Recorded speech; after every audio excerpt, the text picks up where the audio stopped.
विष्णुदेव सरकार, भारतीय जनता पार्टी की सरकार में छत्तीसगढ़ की जनता के ऊपर भरोसा इन्होंने तोड़ दिया। छत्तीसगढ़ में कांग्रेस की न्याय यात्रा का समापन गुरुवार को हो गया है। यात्रा के जरिए कांग्रेस ने प्रदेश में बढ़ते अपराध को लेकर सरकार को टारगेट किया।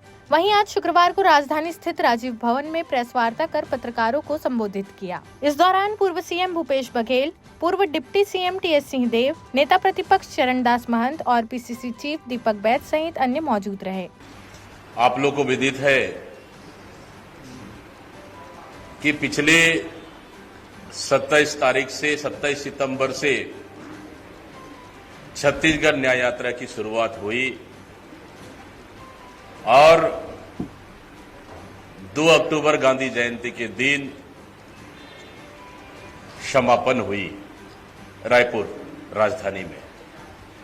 यह यात्रा बाबा गुरु घासीदास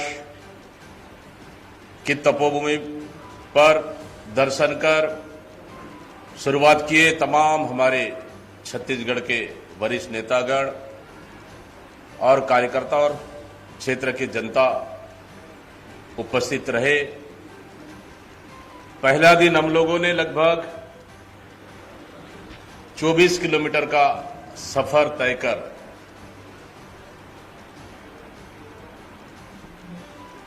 हम लोग कसडोल में हमारा रात्रि विश्राम था, कसडोल लवन के बीच, और इसी तरह दूसरे दिन फिर लवन से शुरू कर हम लोग रोहानसी लगभग 23 किलोमीटर का सफर तय किए। इसी तरह तीसरा दिन रोहानसी से शुरू कर भैंसा में हम लोग का रात्रि विश्राम हुआ, लगभग 29.2 किलोमीटर से अधिक। और चौथा दिन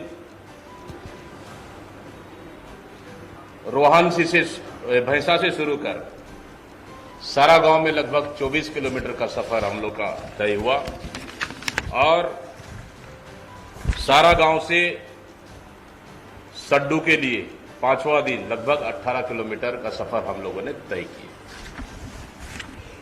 इस तरह से लगभग 125 किलोमीटर से अधिक यह छत्तीसगढ़ न्याय यात्रा क्षेत्र और जनता के बीच हम लोग रहे। हमारे यात्रा का मकसद था कि जिस तरह से 9 से 10 महीने की सरकार पूरी तरह से छत्तीसगढ़ की जनता को सुरक्षित करने में विफल हुई और लगातार छत्तीसगढ़ में घटनाएं घट रही है, अपराध बढ़ रहे हैं, अपराधियों का हौसला चरम पर, और ये सरकार लगातार अपराधियों को संरक्षण देने का काम कर रही है। माता बहनें सुरक्षित नहीं है, आश्रम छात्रावास छोटी बच्चियां सुरक्षित नहीं है। पूरे प्रदेश में जनता के मन में डर और भय का माहौल बना हुआ है। प्रदेश की जनता दहशत में है। सरकार के ऊपर भरोसा जनता का उठ चुका है और कहीं न कहीं 9 महीने में ही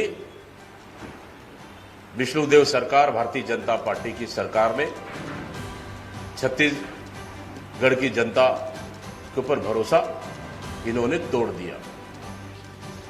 हम लोग इस बढ़ते अपराध के खिलाफ में जो हमारी न्याय यात्रा का मकसद था, सरकार के खिलाफ में, सरकार की नाकामी के खिलाफ में जो हमारी न्याय यात्रा था, उसको कहीं न कहीं हम लोग जनता तक पहुंचाने में सफल रहे और सरकार की नाकामी साफ तरह से, स्पष्ट रूप से जनता के चेहरे में साफ साफ दिख रहा था और सरकार हमारी न्याय यात्रा से पूरी तरह से घबराई हुई थी, डरी हुई थी और सहमी हुई थी। ये भी साफ साफ दिख रहा था। इस तरह से आदरणीय साथियों, हमारा न्याय यात्रा का समापन नहीं हुआ है, न अंत हुआ है।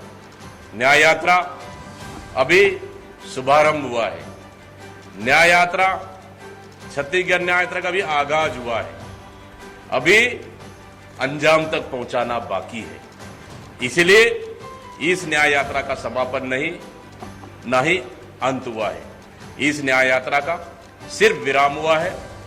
आगामी समय में हमारे तमाम वरिष्ठ नेता, बड़े नेताओं के साथ हम लोग आने वाला समय में, फिर अभी बाई इलेक्शन भी है, नगरीय निकाय चुनाव भी है, पंचायत चुनाव भी है, इसके बाद रणनीति के बाद फिर प्रदेश में सरकार के खिलाफ में किस तरह से लड़ाई लड़ना है, इन सब मुद्दों को लेकर फिर हम चर्चा करने के बाद फिर हम सरकार के खिलाफ आक्रामक रूप से हम लोग फिर जनता के लिए, छत्तीसगढ़ की जनता के लिए, हित के लिए, न्याय के लिए हमारी लड़ाई, हमारा संघर्ष आगे जारी रहेगा। देश प्रदेश की सभी बड़ी खबरों से जुड़े रहने के लिए हमारे YouTube चैनल को लाइक, शेयर और सब्सक्राइब करना ना भूलें। साथ ही लेटेस्ट खबरों के लिए बेल आइकन को प्रेस